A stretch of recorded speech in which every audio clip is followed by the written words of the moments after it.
መብዛሕቴና ነቲ ጻዕዳ ጭሕመ ዘለዎ ቀይሕ ክዳንን ቆውዕን ዝለበሰ ሽማግለ ሳንታ ክላውስ ንፈልጦ ኢና።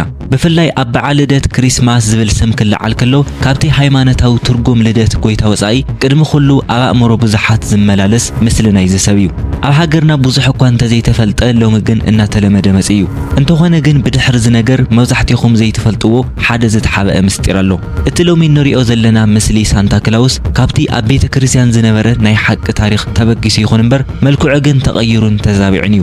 ብድሕሪ እቲ ዝለብሶ ቀይሕ ክዳን እውን ብዙሓት ዘይፈልጥዎ ምስጢር ኣሎ። ኩባንያ ኮካ ኮላ በዚ ሰብ ኣቢሉ ዘካየዶ ምስጢራዊ ስራሕን ኣብ ዓለም ዝፈጠሮ ጽዕንትን እውን ኣሎ። እዚ ሰብኣይ መን እዩ? ካበይ ከመጽኡ ዝብል ኣብዛ ቪድዮ ብዛዕባ እቲ ኣብ ዓለም ኣዝዩ ፍሉጥ ዝኾነ ድሕረ ባይታ ሳንታ ክላውስ ከምኡውን ብድሕሪ እቲ ንሱ ዝለብሶ ምልክታት ዘሎ ጉድን ካብ ቅዱስ ሰብ ናብ መሳርሒ ንግዲ ክቕየር ዝተገበረሉ ምኽንያት ክንደህስስ ኢና። ክሳብ መወዳእታ ምሳይ ሓቢርኩም ንጽንሑ። ቅድሚኡ ናብዚ ገዛ ሓድሽቲ ዝኾንኩም ሳብስክራይብ ብምግባር ቤተሰብ ኩኑ። ቀጻሊ እንቕርቦም ሓቀኛታትን ኣዘናጋዕትን ዛንታታት ቀልጢፎም ክበጽሕኩም እዮም። ታሪኽ እቲ ቅዱስ ዝነበረ ኣቦ ብኸመይ ተለወጠ? ንምንታይ ከእዩ ታሪኹ ክዛባዕ ተገይሩ?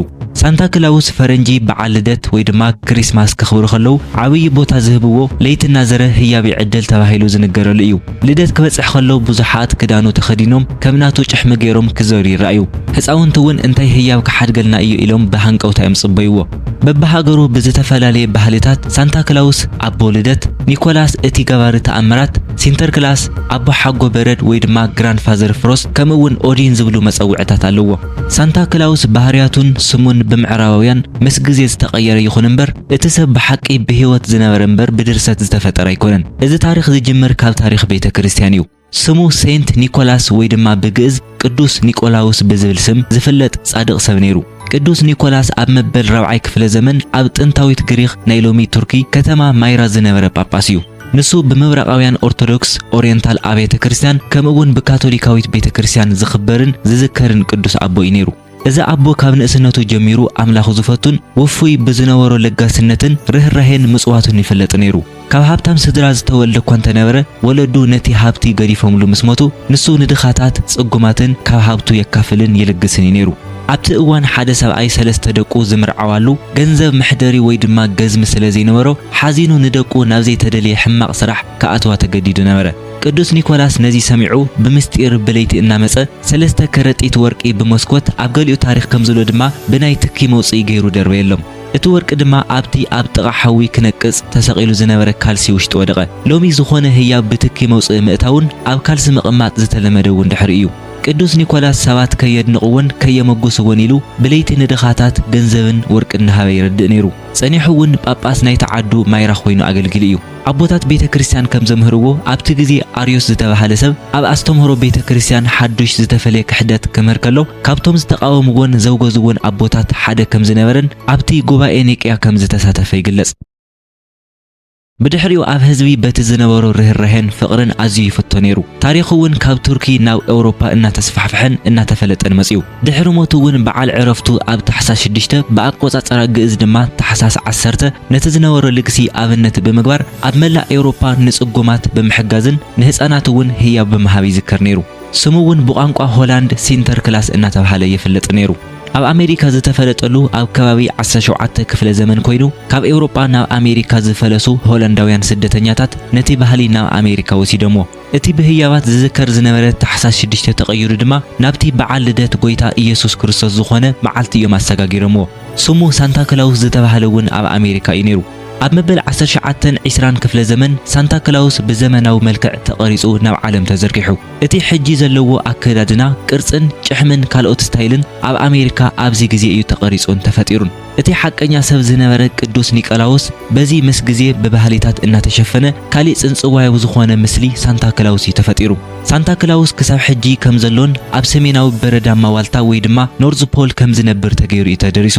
እቲ ሎሚ ንሪኦ ሳንታ ክላውስ ረጒድ ነዊሕ ጻዕዳ ጭሕምን ዘለዎ ከምኡውን ከርሱ ዝገዘፈ ገይሩ ዝቐረጾን ዝደረሶን ቶማስ ናስት ዝተባሃለ ናይ መጽሔት ሰራሕተኛ እዩ። ሳንታ ክላውስ ኣብ በረዳማ ሰሜናዊ ክፋል እዩ ዝነብር ዝብል ሓሳብ ዘምጽአ እውን ንሱ እዩ። ኩባንያ ኮካ ኮላ ዝገበሩ ድማ መልክዕ ናይቲ ሳንታ ክላውስ ቀይሩ ናብ ናይ ባዕሉ ምስሊ ብምፍጣር መጥቀሚ መዋዓውዕ ገይርዎ እዩ። ቅድሚ 1931 ዓመተ ምህረት ሰባት ኮካኮላ ዝሰትዩ ዝነበሩ ኣብ እዋን ሓጋይ ኣብ እዋን ዋዕ ጥራይ ነይሩ። ኣብ ግዜ ቁሪ ክረምቲ ብዙሕ ሰብ ኣይጠልቦምን ነይሩ። ኮካ እውን ከይኸስር ክብል ነዚ ህቦው ናይ ሳንታ ክላውስ ስም ተጠቂሙ ከዋዕውዕ ወሲኑ። ኮካኮላ ኣብ ዝኾነ ግዜ ብፍላይ ኣብቲ ቁሪ ወቕቲ ልደት ክስተ ይከኣል እዩ ዝብል መልእኽቲ ንምትሕልላፍ ንሳንታ ክላውስ ከም መለለይ ምልክት ተጠቂሙሉ እዩ። ሓደን ሰንብድሎም ዝተባሃለ ሰኣላይ ንሳንታ ክላውስ ኮካ ሒዙ ኣዝዩ ተፈታዊ ሕጉስ ሕርቃን ዘይብሉን ቀይሕን ጻዕዳን ሕብሪ ዘለዎ ክዳንን ቆዊዕን ገይሩ ሲኢልዎ። ናይ ኮካ ብራንድ ቀይሕ ስለ ዝኾነ ምዚ ኣተሓሒዙ ናይ ኮካ ካምፓኒ እዩ ዲዛይን ገይርዎ። ኣብ መላእ ዓለም እውን ድሕሪኡ ሳንታ ክላውስ በቲ ኮካ ንመፋለጢ ዝሰርሖ ምስሊ ክሳብ ሕጂ ሒዙ እዩ ዝርከብ። ኮካኮላ ነዚ ባህላዊ ዝነበረ ምስሊ ናብ መፋለጢ መሳርሒ ንግዲ ገይርዎ። ኣብ ዓለም እውን ጽዕንቶ ክፈጥረሉ ኣኽኢልዎ እዩ። ሳንታ ክላውስ በብግዚኡ ብዙሓት ኣብ መሬት ዘየለው ስቑኢሎም ዝተፈጠሩ ምስቲ ሓቀኛ ሰብ ዘይራኸቡ ጽንጽዋያዊ ነገራት ወፂሉ እዩ። ብዙሓት እውን ቤተ ክርስቲያን ዘይተቐበሎም ሰባት ባዕሎም ዝፈጠርዎም ምስ ሳንታ ክላውስ ተተሓሒዞም ዝዝንተው ልዕለ ባህርያዊ ዝኾኑ ተረኽትን እምነታትን ኣለው።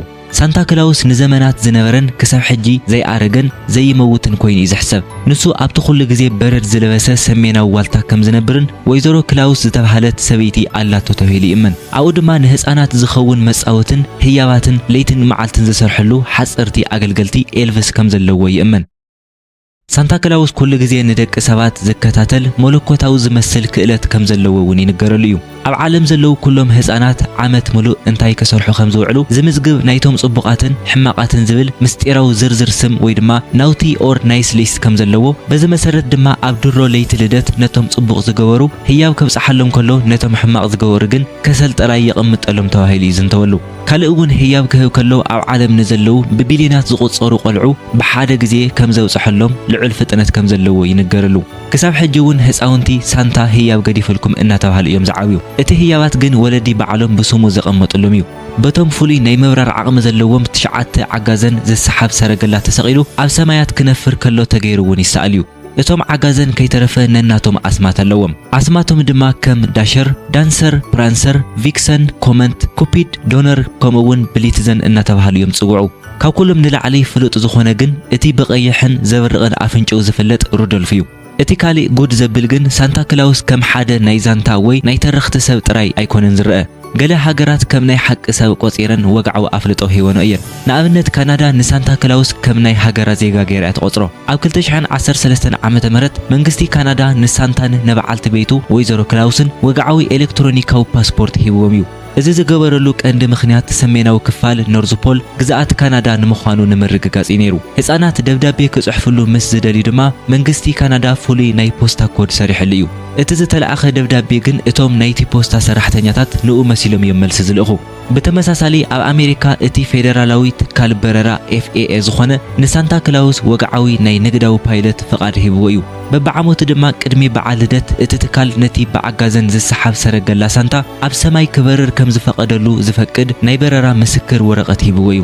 እቲ ካልእ ጉድ ዘብል ካብቲ ናይ ኣሜሪካን ካናዳን ሓበራዊ ሓይሊ ምክልኻል ኣየር ኖራድ ዝወፅእ መግለፂ እዩ። በብዓመቱ ኣብ ድሮ ለይቲ ልደት ንሳንታ ክላውስ ብራዳር ክሓልፍ ከም ዝርእይዎን ከም ዝከታተልዎን እዮም ዝገልጹ። እቲ ዘሕዝን ግን እዚ ኩሉ ጽንጽዋያዊ ኣባይታ ዘየለ ካብቲ ሓቀኛ ቅዱስ ኒኮላስ ዝተፈለየ እዩ። ኣቦታት ቤተ ክርስቲያን እውን እዚ ዝተፈጠረ ነገራት ካብቲ ጥንታዊ ጻድቕ ሰብ ታሪኽ ምፍላዩን እቲ ምስ ግዜ ዝፍጠር ጽንጽዋያዊ ኣባሃህላትን ይቃወምዎ እዮም። እቲ መንፈሳዊ በዓል ዝኾነ ክሪስማስ ወይ ድማ ልደት መንፈሳዊ ትሕዝቶኡ ተሸፊኑ ቀንዲ ትኹረት ኣብቲ ምስ ግዜ ለውጢ ዝመጸ ሳንታ ክላውስ ገጸ ባህርን ጽንጽዋያቱን ምትኳር ቅኑዕ ኣይኮነን ክብሉ ይወቕሱ። ብዛዕባኡ ዝንገሩ ኣባሃህላታት እውን ብትሪ ነቕፍዎም እዮም። ንኣብነት እቲ ሳንታ ክላውስ ናብ ኩሉ ዓለም ዘለው ብሓደ ግዜ ህያብ የብጽሕ እዩ። ሓሳባት ሰባት ይፈልጥ እዩ ዝብሉ እዚ ናይ እግዚኣብሔር መለኮታዊ ባህሪ ጥራይ ስለ ዝኾነ እቲ ዛንታ ጉጉይ ምዃኑ ይገልጹ። እቲ ሰበይቲ ኣላቶ ዝብል እውን ምስቲ ሓቀኛ ቅዱስ ሰብ ዝጻረር እዩ። ምክንያቱ ንሱ ብድንግልና ህይወት ዝነበረን ክሳብ ጳጳስ ምዃን ዝበጽሐን እዩ። ቅዱስ ኒኮላስ ኣብቲ ዝነበረሉ ግዜ ብሰላም ዓሪፉ ናብ ኣምላኹ ከይዱ እኳ እንተኾነ እቲ ብስሙ ዝተደረሰ ሳንታ ክላውስ ግን ንብዙሓት ኣማኢቲ ዓመታት ዝነበረን ክሳብ ሕጂ ከም ዘሎን እዩ ዝንገረሉ። ቤተ ክርስቲያን በኣውንታዊ ጎኑ ህያብ መሃብን ፍቕርን ንህፃናት ዘምህር ምዃኑ እንተደገፈት እቲ ምስ ግዜ ዝመጽእ ጽንጽዋያዊ ነገራት ግን ኣይተተባብዕን እያ። ኣቦታት ቤተ ክርስቲያን እቲ ብሳንታ ክላውስ ዝፍለጥ ቅዱስ ኒኮላስ ኣብቲ ዕለት ታሕሳስ 6 እናተዘከረ ንድኻታት ብምርዳእን ንሰባት ርህራሄ ምርኣይ ክመሃሩሉ እምበር ብኻልኦት ኣብ መሬት ዘየለው ኣባሃህላታት ተሰሓይቡ ካብቲ ትኽክለኛ መንፈሳዊ በዓል ከይወጽእ እዮም ዝመኽሩ። ወለዱ እውን ንቆልዑ በቲ ቤተክርስትያን እተምህሮ መንገዲ ክመርሕዎም ከም ዝግባእ እዮም ዝምዕዱ። ክቡራት ተኸታተልቲ ክሳብ መወዳእታ ሓቢርኩምኒ ስለ ዝጸናዕኹም ኣዝየ ዘመስግን። ነዚ ቪድዮ ላይክ ከምኡውን ሳብስክራይብ ብምግባር ነታ ደወል ምልክት ብምንካእን ቤተሰብ ኩኑ። ቀጻሊ ኣብ ዙርያ ዓለምና ዘለዉ ዝተፈላለዩ ሓቀኛ ዛንታታትን ፍጻመታትን ቀልጢፎም ክበጽሑኩም እዮም። ኣብ ቀጻሊ መደብ ክሳብ ንራኸብ ሰላም።